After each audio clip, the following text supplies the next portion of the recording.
walking down this hall at the University College, you cannot miss this door. The door belongs to Professor David Heap and has become a billboard that displays his involvement in the activism world.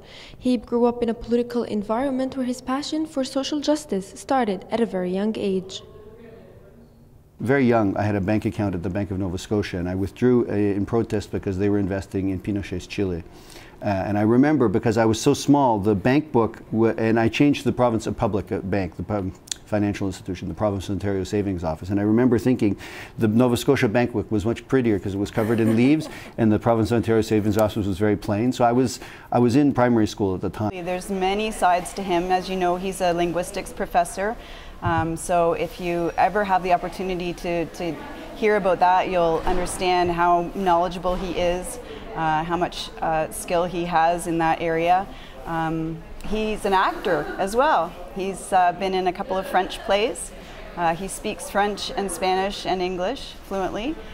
Basically, he's really a human being. He's really someone that believes in the fundamental rights to every single human being, regardless of your creed, your ethnicity, your status in society. And I think he's so very passionate about so many things.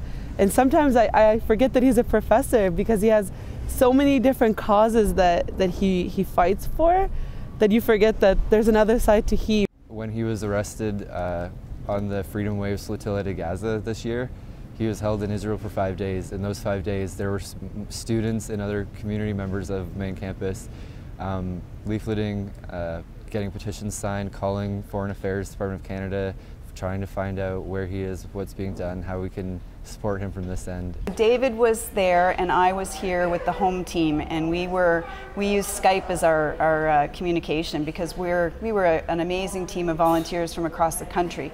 So to keep in touch with one another, we used Skype, and we held, I think, the longest Skype chat in history. But in situations where you're in detention, you need some way to center your mind and sort of ground yourself. So what I found myself doing was singing to myself. I mean, I sang out loud to my cellmates and the prison mates on the block a little bit, but I sang to myself a lot.